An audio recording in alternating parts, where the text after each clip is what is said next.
धर्माच्या राजनीतीतून जातीच्या राजनीतीमधून देशाला खोकला करण्याचा जो प्रयत्न होत आहे त्याला कुठे शह दिला पाहिजे आणि शेतकऱ्याच्या आणि शेतमजुराचं आरक्षण, आर्थिक आरक्षण आम्हाला भेटलं पाहिजे. आमची जेवढी लोकसंख्या आहे, आमचा जेवढा वाटा आहे तेवढा आम्हाला तो हिस्सा भेटला पाहिजे.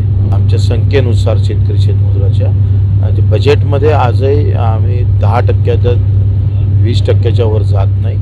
ही मागणी धरून आम्ही समोर जातो. 1857च्या लढ्यामध्ये या देशामध्ये सगळ्या जाती धर्मानं आपलं योगदान दिलेलं आहे. करोडो लोक त्याच्यामध्ये शहीद झाले आणि त्याचं स्मरण व्हावं. या देशामध्ये धर्माच्या राजनीतीतून जातीच्या राजनीतीमधून देशाला खोकला करण्याचा जो प्रयत्न होत आहे त्याला कुठे शह दिला पाहिजे आणि आमच्या भारतीयांना हे हा इतिहास खऱ्या अर्थानं लक्षात ठेवण्यात आला पाहिजे का इथे हा देश स्वातंत्र्यासाठी सगळ्या धर्मानं आपापलं योगदान त्या ताकदीनं दिलेलं आहे.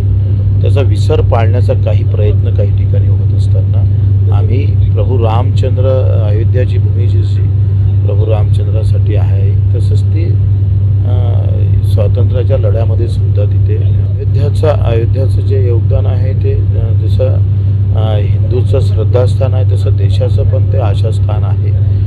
देशाला पण ते प्रेरणादायी आहे. जसं मस्जिदमधले मौलाना अमर अली आणि मंदिराचे पुजारी रामचरण दास हे झाडाला अडकून तेव्हा त्यांना फाशी दिल्या गेली होती.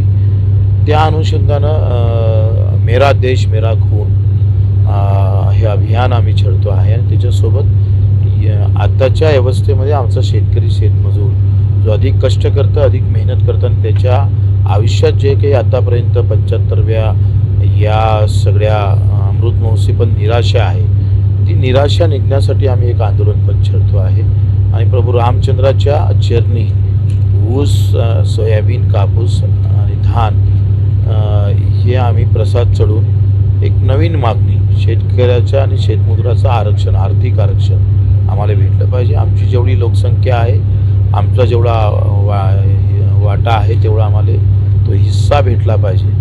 आमच्या संख्येनुसार शेतकरी शेतमजुराच्या बजेटमध्ये आजही आम्ही 10% 20% वर जात नाही.